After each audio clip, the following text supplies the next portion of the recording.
Hello students, कैसे हैं आप सभी? आई होप आप सभी अच्छे होंगे एंड स्वागत है आपका मेरे चैनल ट्रायंगल स्टडीज़ में।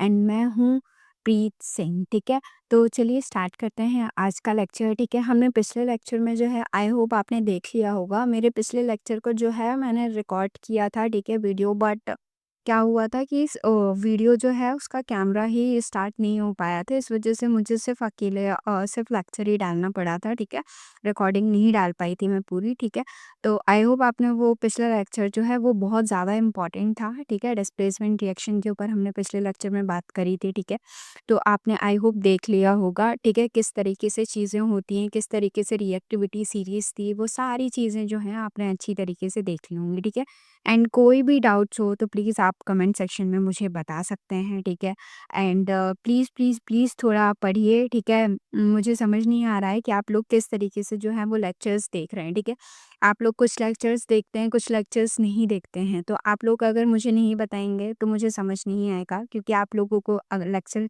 जो है वो समझ में आ रहे हैं कि लेक्चर ज़्यादा बड़े तो नहीं लग रहे हैं। आप लोगों को मुझे सारी चीज़ें जो हैं वो बतानी पड़ेंगी। ठीक है, तभी मैं आप लोगों को अच्छे से चीज़ें जो हैं वो दे पाऊंगी। ठीक है, तो इसीलिए आप मुझे बता दिया करिए। ठीक है, कि आपको कितने बड़े लेक्चर्स चाहिए। मैं ज़्यादा टाइमिंग का इसलिए नहीं रखती लेक्चर, ताकि आप लोग थोड़ा-सा ईज़िली क्या कर सकें, उसको याद कर सकें। ठीक है, अगर मैं ज़्यादा बड़े-बड़े लेक्चर्स दे दूँगी तो आप अच्छे से कर नहीं पाएँगे। ठीक है, इसीलिए मैं बहुत छोटे-छोटे लेक्चर डालती हूँ। ठीक है, बहुत कम ड्यूरेशन का, ताकि आप लोग अच्छे से उसको रिवाइज़ कर सकें। ठीक है, एंड बाकी सब्जेक्ट्स पे भी अपना बराबर फ़ोकस दे सकें। ठीक है, बट मुझे समझ नहीं आ रहा, क्योंकि आपने इसके जो स्टार्टिंग के लेक्चर्स थे मेटल्स एंड नॉन मेटल्स के, तो वो आपने बहुत अच्छी तरीके से देखे थे। ठीक है, बट अभी आप लोगों का थोड़ा-सा कम देख रहे हो आप लोग, तो मुझे समझ नहीं आ रहा। अगर आप लोग कोई कहीं और से देख रहे हो तब भी कोई प्रॉब्लम नहीं है। ठीक है, आपको जहाँ से समझ में आता है जहाँ से देखो, बट आप लोग देखो सही। ठीक है, मतलब देखना इज़ इम्पोर्टेंट। ठीक है, कहाँ से देख रहे हो ये इम्पोर्टेंट नहीं है। ठीक है, आप मुझे कमेंट में बता दीजिए कि दीदी हम कहीं और से देख रहे हैं, तो ठीक है, तो फिर मुझे थोड़ा-सा सैटिस्फैक्शन लगेगा। नहीं तो मुझे ये है कि आप लोग पढ़ रहे हो कि नहीं पढ़ रहे हो। ठीक है, एंड मैंने 21 डेज़ का चैलेंज भी दिया था आप लोगों को, कि आप लोग 21 डेज़ का चैलेंज लीजिए। ठीक है, इतनी सारी चीज़ें करी। मैंने बहुत सारी चीज़ें जो भी हैं बताई थी उस चैलेंज में। ठीक है, आप अगर आपने वो वीडियो नहीं देखा जाके देखिए। ठीक है, एंड प्लीज़ प्लीज़ प्लीज़ कुछ चैलेंजेस लीजिए अपनी लाइफ के। अगर आप अपनी लाइफ को इतना ज़्यादा बोरिंग बना के रखेंगे ना, तो देखिए कुछ नहीं हो पाएगा। ठीक है, आपके मार्क्स भी अच्छे नहीं आ पाएंगे एंड कुछ भी आप अचीव नहीं कर पाएंगे। ठीक है, ये हाश है बट ये रियलिटी है। ठीक है, अगर आप लोगों को कुछ करना ही नहीं है तो फिर या तो देखिए, फिर कोई आपको नहीं गाइड कर सकता है। कि आप जब आपने ये सोच ही लिया है कि मुझे करना ही नहीं है, तो फिर आपको कोई गाइड नहीं करेगा। ठीक है, आपने मन में ठान ही लिया है, बट फिर भी मैं यही कह रही हूँ कि आप लोग थोड़ा आगे बढ़िए। ठीक है, चीज़ें देखिए। ठीक है, लेक्चर्स देखिए। लेक्चर देखना भी ऐसा नहीं है कि लेक्चर देखते हैं आप लोग फिर याद नहीं करते। अरे लेक्चर देखना भी बहुत बड़ी बात होती है भाई। 15% तुम लेक्चर देख के ही चीज़ों को क्या करते हो, समझ जाते हो। ठीक है, तो इसीलिए लेक्चर देखिए। ठीक है, और रिवीजन कर लेते हैं उसके बाद, तो वो और अच्छी बात हो जाती है। ठीक है, एंड आपको कोई भी डाउट हो, मैंने आपको हमेशा बोल के रखा है कि आपको कभी भी कोई भी चीज़ में ज़रा सी छोटी से छोटी चीज़ में अगर डाउट हो तो आप प्लीज़ मुझसे पूछ सकते हैं। ठीक है, एंड टेलीग्राम चैनल भी जो है मैं आपको दे दूँगी, अगर आपको ज़रूरत है तो बना के। ठीक है, एंड बाकी कोई भी चीज़ों का डाउट हो तो आप प्लीज़ मुझसे कमेंट सेक्शन में पूछ सकते हैं। ठीक है, तो चलिए स्टार्ट करते हैं आज का लेक्चर। बहुत ज़्यादा बातें हो गई। ठीक है, क्वेश्चन हमने 12 क्वेश्चन जो है पिछले लेक्चर में कवर कर लिए थे। ये क्वेश्चन नंबर 13 है। ठीक है, 2022 में आया था।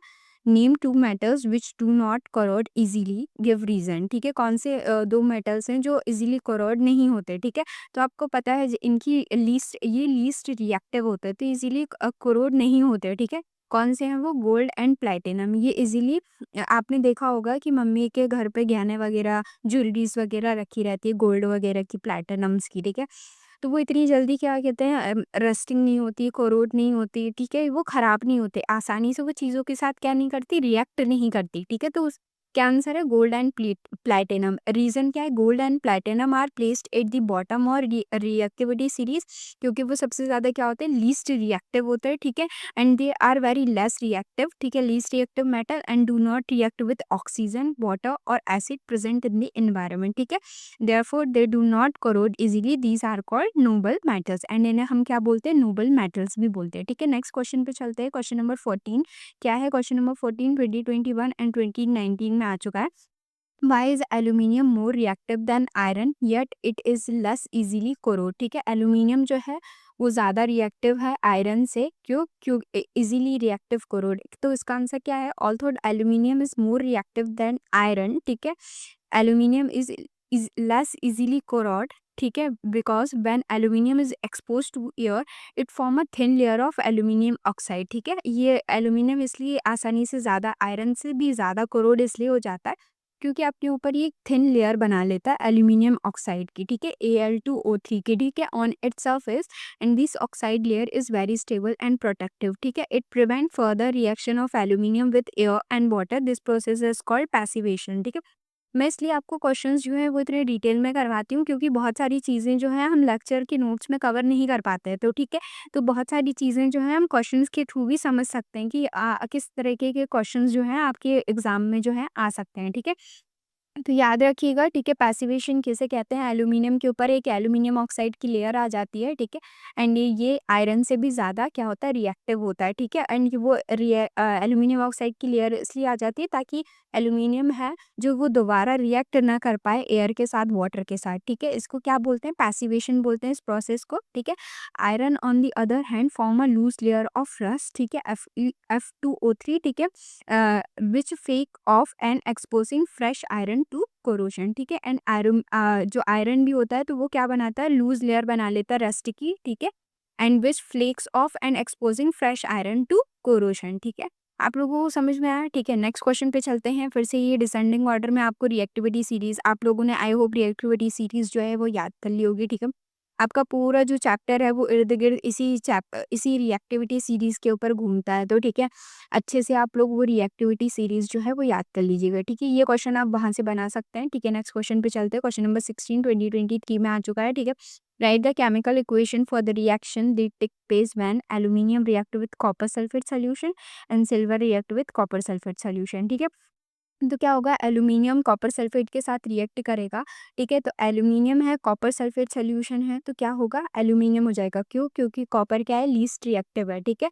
एंड ये क्या बना लेगा? कलरलेस हो जाएगा, ठीक है। रिएक्शन जो होगी अकर हो जाएगी बिकॉज एल्यूमिनियम जो है वो मोर रिएक्टिव है देन कॉपर, ठीक है। अब सिल्वर एंड कॉपर सल्फेट पे आ जाते हैं, तो ये सिल्वर जो है वो कॉपर से क्या है? लेस रिएक्टिव है, तो कॉपर क्या है? उससे हाई रिएक्टिव होता है, ठीक है।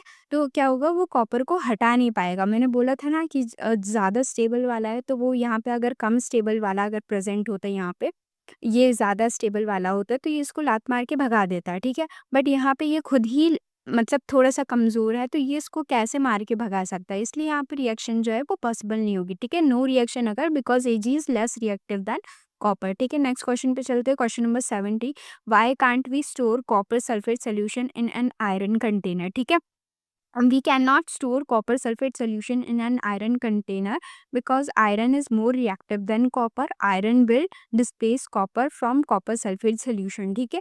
क्यों? क्योंकि आयरन जो है वो उससे भी ज़्यादा रिएक्टिव होता है, कॉपर जो होता है वो थोड़ा लीस्ट रिएक्टिव होता है, तो आयरन जो है वो कॉपर की जगह ले लेगा, इसलिए हमें उसको स्टोर नहीं करना चाहिए, ठीक है। तो किस तरीके से वो आयरन सल्फेट बन जाएगा एंड कॉपर को वो बाहर भगा देगा। इसकी वजह से क्या होगा? Damage the iron container, hole will form and contaminated the copper sulfate solution and copper will deposit on the container and iron will dissolve in the solution. Iron जो है वो डिजोल्व हो जाएगा सल्फेट के साथ, ठीक है। कॉपर जो है वो डिपॉजिट हो जाएगा क्योंकि उसको बाहर भगा दिया तो डिपॉजिट की लेयर बना लेगा, ठीक है, कंटेनर में, एंड डैमेज करेगा आयरन कंटेनर को एंड होल्स बना लेगा, ठीक है। तो आपको समझ में आया? Question number 70। क्वेश्चन नंबर 18 क्या है? Why is observe when a piece of zinc are added to copper sulphate solution and iron sulphate solution. क्या होगा जब हम जिंक का पीस जो है वो कॉपर सल्फेट और आयरन सल्फेट सोल्यूशन के अंदर डाल देंगे तो क्या होगा? ठीक है, तो जिंक को हम कॉपर के अंदर डालेंगे, कॉपर सल्फेट सोल्यूशन के अंदर डालेंगे तो क्या होगा? यहाँ पे रिएक्शन जो है वो हो जाएगी, क्यों? क्योंकि जिंक जो है मोर रिएक्टिव है कॉपर से, ठीक है। ब्लू कलर हो जाएगा, blue colour of CuSO4 copper sulphate solution fade हो जाएगा एंड बिकम कलरलेस, ठीक है। Reddish brown copper deposit on the zinc and displacement reaction अगर, ठीक है, यहाँ पे डिस्प्लेसमेंट रिएक्शन जो है वो हो जाएगी, ठीक है। एंड जिंक एंड आयरन में भी क्या हो जाएगा, डिस्प्लेसमेंट रिएक्शन हो जाएगी, क्योंकि जिंक जो है आयरन से ज़्यादा पावरफुल है, ठीक है, मोस्ट रिएक्टिव है, ठीक है। तो क्या हो जाएगा, light green colour of iron sulphate fade and grey iron metal deposit on the zinc and displacement reaction अगर। रीजन क्या है, zinc is more reactive than both copper and iron is in the reactivity series, ठीक है। आपको reactivity series याद है तो ये क्वेश्चन आप अच्छे से कर लोगे, ठीक है। ये भी सेम रिएक्टिविटी सीरीज का है कि इसकी रिएक्शन होगी कि नहीं होगी, ठीक है, रिएक्शन होगी कि नहीं होगी, इसकी भी रिएक्शन होगी, इसकी भी रिएक्शन होगी कि नहीं होगी, ठीक है। तो यहाँ पे दिया हुआ है Mg जो है Zn से क्या होता है, पावरफुल होता है, ठीक है। तो ये Zn को बाहर भगा देगा एंड Mg जो है सल्फेट के साथ प्रोडक्ट बना लेगा, ठीक है। तो यहाँ पे रिएक्शन जो है वो होगी, ठीक है। यहाँ पे भी लेड जो है वो कॉपर के साथ कॉपर को हटा देगा एंड जो सल्फेट के साथ बना लेड सल्फेट बना लेगा, कॉपर को बाहर भगा देगा, ठीक है। बट यहाँ पे जो सिल्वर है एंड आयरन है, तो आयरन जो है इससे ज़्यादा रिएक्टिव होता है, तो ये तो लो मतलब ये क्या है कि मतलब थोड़ा सा कम रिएक्टिव है, ठीक है, लेस रिएक्टिव है, तो ये इसको कैसे भगा देगा, कमज़ोर है सिल्वर, ठीक है, आयरन से, तो इसको नहीं भगा पाएगा, तो यहाँ पे नो रिएक्शन हो जाएगी, ठीक है। और यहाँ पे क्या है, कॉपर है और सिल्वर है, तो यहाँ पे भी रिएक्शन हो जाएगी, ठीक है, कॉपर जो है सिल्वर को भगा देगा, ठीक है। नेक्स्ट पेज पे चलते हैं, ठीक है। क्वेश्चन नंबर 20 क्या है, 2019 में आया था। Why does the blue colour of copper sulphate solution fade when an iron nail is dipped. ये मैंने पिछली क्लास में डिस्कस कर दिया था, आप लोग वहां से जाके देख लीजिएगा, ठीक है। नेक्स्ट क्या है, अपना इलेक्ट्रॉनिक कन्फिगरेशन, ठीक है। आई होप आप लोगों ने 9th में सीख लिया होगा, फिर भी हम जो अभी चैप्टर के लिए इंपॉर्टेंट है उसको एक बार फिर से रिवाइज कर लेते हैं, ठीक है। तो यहाँ पे कितने हैं, नोबल गैसेस के सारे कन्फिगरेशंस जो हैं वो लिखे हुए हैं, ठीक है। हीलियम का है, सिंबल है, ठीक है, एटॉमिक नंबर 2 होता है, इलेक्ट्रॉनिक कन्फिगरेशन भी 2 होता है, ठीक है। एंड बैलेंस इलेक्ट्रॉन कितना होता है, 2 होते हैं, ठीक है। वैलेंसी इसकी क्या होती है, 0 होती है, ठीक है। उसी तरीके से नियॉन का लिखा हुआ है 10 होता है एटॉमिक नंबर, ठीक है। इलेक्ट्रॉनिक कन्फिगरेशन लिखा हुआ, बैलेंस इलेक्ट्रॉन कितना होता है, 8 होता है, ठीक है। इसी तरीके से आर्गन का लिखा हुआ है, क्रिप्टन का लिखा हुआ है, जिनॉन का लिखा हुआ है एंड रेडॉन का लिखा हुआ है। इनके जो सिंबल्स हैं वो आप लोगों ने याद कर लिए होंगे, आई होप अच्छी तरीके से, ठीक है। देखिए क्या है कि जो हीलियम है इसी के पास क्या है, 8 नहीं है, मतलब कंप्लीट शेल नहीं है, ठीक है। एंड बाकी इसके पास नियॉन के पास, आर्गन के पास, मतलब इसके पास हीलियम के पास कंप्लीट शेल है, ठीक है। बट इनके पास जो है वो लास्ट में 8 आउटर मोस्ट इलेक्ट्रॉन भी है, ठीक है। हीलियम जो है वो एक ही, मतलब एक ही वैलेंसी है उसके पास, ठीक है। बट नियॉन के पास देखिए 8 भी है, ठीक है, इसमें भी 8 8 8, ठीक है। तो ये क्या है, बहुत ज़्यादा स्टेबल होते हैं, नोबेल गैस जो है वो अपनी स्टेबिलिटी की वजह से फेमस होते हैं एंड ये मोनो एटॉमिक भी होते हैं, ठीक है। तो ये क्या है, कंप्लीट है, ठीक है, ये ना किसी से लेना ना देना है, मतलब स्टेबल फॉर्म में प्रेजेंट होते हैं ये, ठीक है।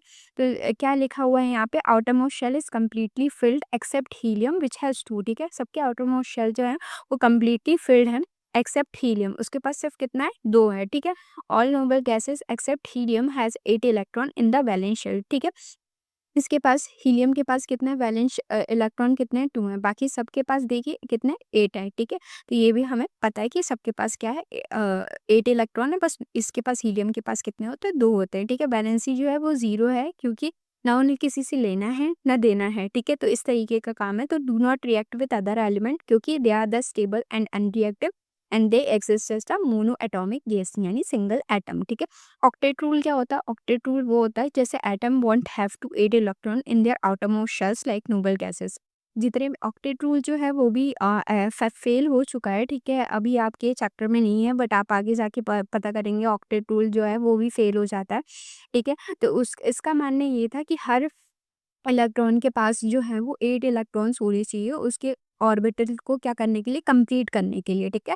तो सबके पास क्या होना चाहिए, 8 इलेक्ट्रॉन होने चाहिए, पर जो हीलियम है उसके पास तो कितना इलेक्ट्रॉन है, 2 इलेक्ट्रॉन है, तो इसीलिए इस वजह से ये फेल हो गया था, ठीक है।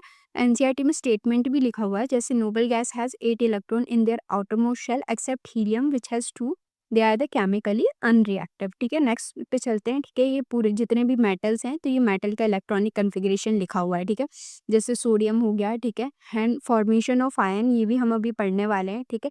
सोडियम हो गया, मैग्नीशियम हो गया, एल्यूमिनियम हो गया, पोटेशियम हो गया, कैल्शियम हो गया, आयरन हो गया, कॉपर हो गया, जिंक हो गया, सिल्वर हो गया। ये जो आपके लिए मतलब ज़्यादा इंपॉर्टेंट है, ठीक है, मैंने वही वही लिखे हुए हैं, ठीक है, जो ज़्यादा इंपॉर्टेंट है अभी आपके पेपर के अकॉर्डिंग, ठीक है। यहाँ पे एक लिखा हुआ है फॉर्मेशन ऑफ आयंस, तो देखिए क्या होता है, ये देखिए आप, क्या होता है कि जैसे कि सोडियम है, ठीक है? सोडियम का वैलेंस इलेक्ट्रॉन कितना है यहाँ पे? कितना है? 1 है, ठीक है? तो इस तरीके से इसके पास कितना आ जाएगा यहाँ पे? 1 यानी पॉज़िटिव में आ जाएगा, ठीक है? इसी तरीके से मैग्नीशियम में कितना है? 2 है। तो इसी वजह से यहाँ पे क्या आ जाएगा? +2 आ जाएगा। इसके पास एल्यूमीनियम के पास कितना है? 3 है, तो क्या आ जाएगा? +3 आ जाएगा एंड 3 इलेक्ट्रॉन, ठीक है? इसी तरीके से पोटेशियम के पास कितना है? तो 1 है, तो 1 को नहीं लिखते, 1 को ऐसे भी लिख सकते हैं, 1 भी लिख सकते हैं, बट ऐसे ही लिखते हैं, ठीक है? इसके पास कितना है? कैल्शियम के पास 2 है, तो 2 आ जाएगा। इसके पास कितना है? 2 एंड 3, तो किसके पास? आयरन के पास 2 एंड 3 आ जाएगा। इसी तरीके से कॉपर के पास भी कितना है? 1 एंड 2 है, तो 1 एंड 2 आ जाएगा। इसके पास 2 है, इसके पास 1 है, तो ठीक है। इस तरीके से क्या होता है? फॉर्मेशन ऑफ आयन होता है, जो इनके वैलेंसी में लास्ट जो बचता है, ठीक है? उसी इसी को हम क्या करते हैं? इस तरीके से अरेंज करके लिखते हैं, ठीक है? आयंस की फॉर्म में लिख देते हैं, ठीक है? नॉन मेटल्स का इलेक्ट्रॉनिक कॉन्फ़िगरेशन लिखा है। ठीक है। अब आप यहाँ पे मेटल्स में देखिए लास्ट में क्या आ रहा है 1 2 3, ठीक है, 1 2 1 2 1 2 1 2, ठीक है। अब चल पहले इसको समझ लेते हैं, ठीक है, मेटल्स के बारे में, ठीक है। तो मेटल्स हैव 1 2 और 3 electron in their outer most shell. कितने? 1 2 एंड 3 की फॉर्म में आउटर मोस्ट शेल पे क्या है? प्रेजेंट है, ठीक है। एंड मेटल जो है वो लूज करते हैं electron to form positive ion, ठीक है, कैटायंस, ठीक है। मेटल क्या कर रहे हैं? लूज कर रहे हैं। स्टार्टिंग में आपने देखा था ना कि मैग्नीशियम के पास जैसे 2 है, तो उसने क्या करा है? 2 इलेक्ट्रॉन नीचे क्या किया है? लूज करा है, ठीक है। एल्यूमिनियम के पास 3 बच रहे थे, तो 3 क्या करा है? लूज करा, ताकि कोई और आए, ठीक है, और वो क्या करे? एक स्टेबल कंपाउंड अपना बना सके, ठीक है। और after losing electron they achieve noble gas configuration, ठीक है।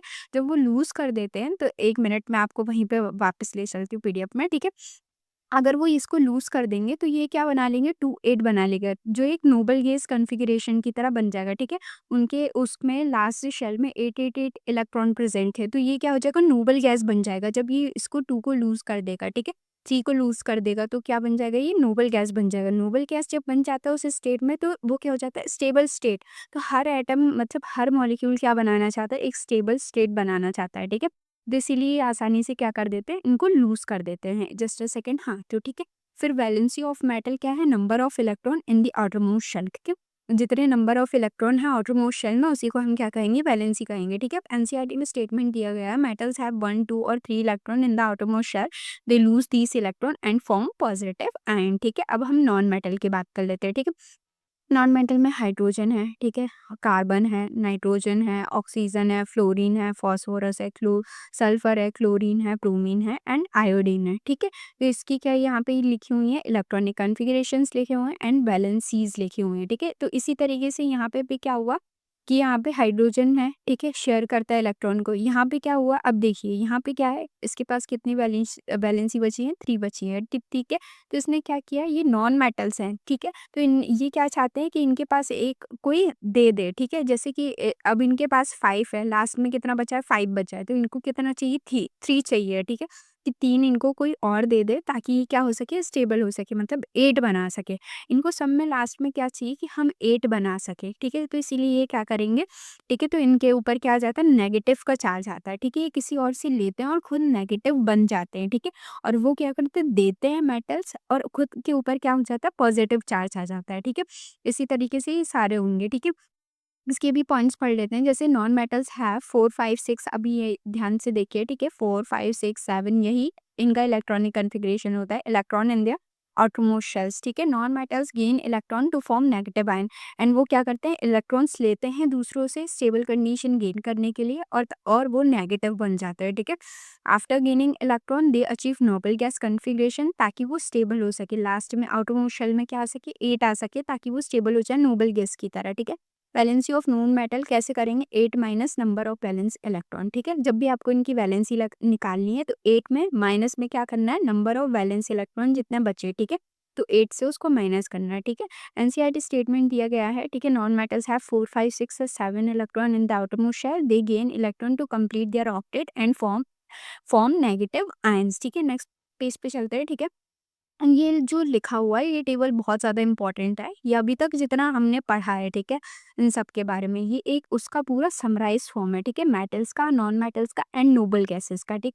वैलेंस इलेक्ट्रॉन जैसे इसमें 1 2 3 होते हैं, नॉन मेटल में 4 5 6 7 होते हैं, नोबल गैस तो 8 होता है, ठीक है। एक्सेप्शन है हीलियम। टेंडेंसी क्या होती है? लूज़ करते हैं इलेक्ट्रॉन को, ठीक है, और क्या बना लेते हैं, पॉजिटिव चार्ज बना लेते हैं। ये क्या करते हैं, गेन इलेक्ट्रॉन करते हैं पर फिर भी नेगेटिव चार्ज बना देते हैं, और ये नाइदर मतलब ज़ीरो स्टेबल की फॉर्म में प्रेजेंट होते हैं। इनका पॉजिटिव आयन बनाते हैं, नेगेटिव आयन बनाते हैं एंड नो आयन्स बनाते हैं। ठीक है, एग्जाम्पल्स लिखे हुए हैं यहाँ पे। After reaction achieve noble gas configuration, सबको नोबल गैस कन्फिग्रेशन में आना है ताकि वो स्टेबल हो सके, फिर ना कोई उनसे ले सके इलेक्ट्रॉन ना कोई दे सके। ठीक है, नंबर ऑफ वैलेंस इलेक्ट्रॉन, इसमें क्या करना है, 8 माइनस वैलेंस इलेक्ट्रॉन, यहाँ पे तो 0 होगी सबकी वैलेंस इलेक्ट्रॉन। ठीक है, अब क्या है, फॉर्मेशन ऑफ आयनिक कंपाउंड। ठीक है, अब इसका एग्जाम्पल देख लेते हैं, फॉर्मेशन ऑफ आयनिक कंपाउंड जो अभी हमने समझा है उसको एकदम डिटेल में फिर से समझ लेते हैं। ठीक है, तो फॉर्मेशन आप इनको कहाँ किसका करना है, सोडियम क्लोराइड का करना है, NaCl का। ठीक है, तो आपको सोडियम का इलेक्ट्रॉनिक कन्फिग्रेशन याद होना चाहिए, क्लोरीन का इलेक्ट्रॉनिक कन्फिग्रेशन याद होना चाहिए। तो देखिए इसमें क्या है, 1 है। ठीक है, और इसके पास क्या है, 7 है। ठीक है, तो ये क्या चाहेगा, सोडियम क्या चाहेगा कि हमारा एक इलेक्ट्रॉन जो है वो कोई ले ले, एंड क्लोरीन क्या चाहेगा कि हमें कोई एक इलेक्ट्रॉन जो है वो दे दे। ठीक है, यहाँ पे लिखा क्या है, NaCl। ठीक है, याद रखिएगा। ठीक है, तो ये क्या करेगा, ये सोडियम जो है वो इसको क्लोरीन को क्या करेगा, अपना एक इलेक्ट्रॉन आसानी से डोनेट कर देगा और खुद के ऊपर पॉजिटिव चार्ज आ जाएगा, इसके ऊपर नेगेटिव चार्ज आएगा। अब देखिए क्या करेगा, सोडियम जो है वो लूज करेगा अपना 1 इलेक्ट्रॉन। ठीक है, इस तरीके से उसने क्या करा, लूज करा। ठीक है, स्टेबल कंडीशन में आ गया। ठीक है, एंड क्लोरीन ने वही इलेक्ट्रॉन को क्या करा, गेन किया, नेगेटिव चार्जेस के ऊपर आ गया। ठीक है, एंड क्या, स्टेबल कंडीशन में क्लोरीन भी आ गया। ठीक है, तो यहाँ पे क्या आ जाएगा, देखिए चार्जेस देख लीजिए, सोडियम के ऊपर पॉजिटिव, क्लोरीन के ऊपर नेगेटिव, एंड NaCl बन गया।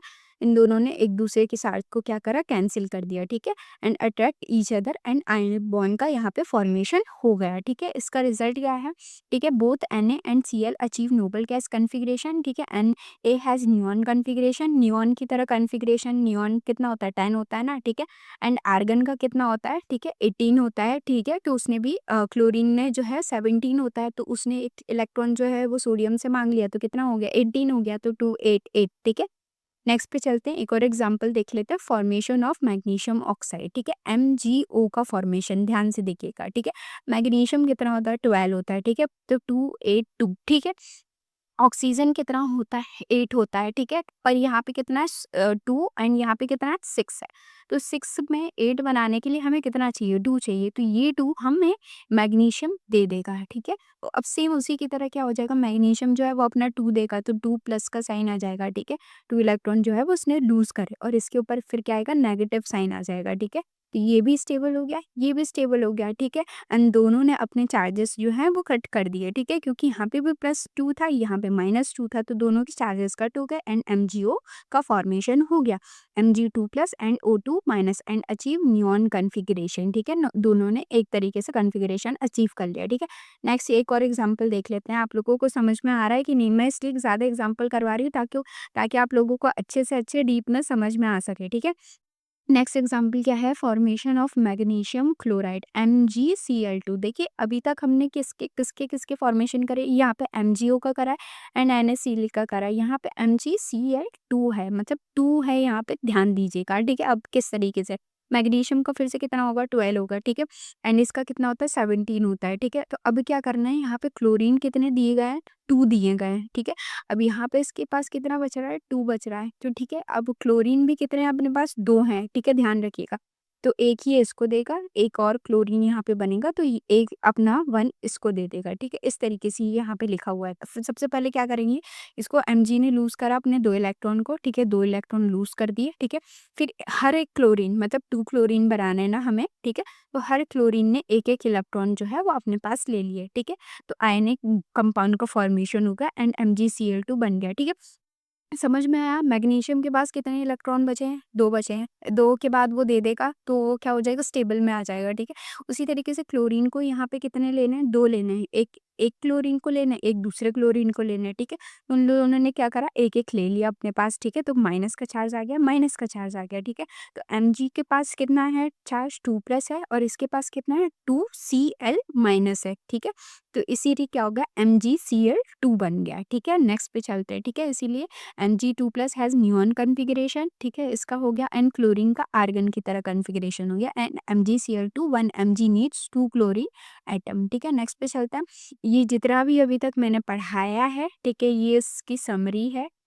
ठीक है? मतलब अभी जितना अभी पीछे फॉर्मेशंस आए, कंपाउंड के फॉर्मेशंस पढ़े, तो जितने आपके एग्ज़ाम से इम्पोर्टेंट है, ठीक है? सोडियम क्लोराइड का हमने देख लिया, मैग्नीशियम ऑक्साइड का देख लिया, मैग्नीशियम क्लोराइड का देख लिया। ये और एग्ज़ाम्पल्स हैं, ये आप बना के खुद से सॉल्व कर सकते हैं, ठीक है? मैंने इतने ये स्टार्टिंग के 3 सॉल्व करवा दिए हैं, ठीक है? बाकी के जितने बचे हैं, वो आप लोग होमवर्क में करके लाइएगा। मतलब अब मैं क्या ही होमवर्क दूँ, ठीक है? आप घर पे ही बैठ के लेक्चर्स देख रहे हैं, ठीक है?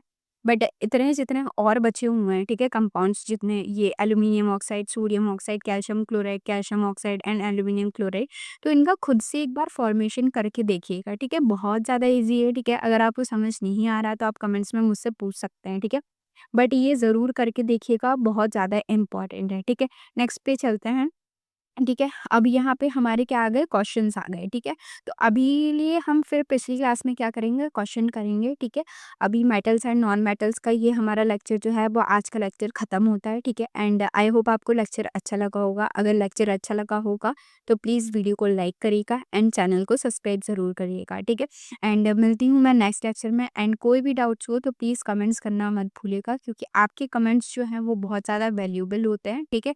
फालतू कमेंट्स नहीं करिएगा, ठीक है? बट जो भी आपके डाउट्स होंगे तो आप वो आसानी से मुझसे पूछ सकते हैं। एंड हाँ, ये भी शेयर कर सकते हैं कि अब मुझे कौन से चैप्टर पढ़ाना है, ठीक है?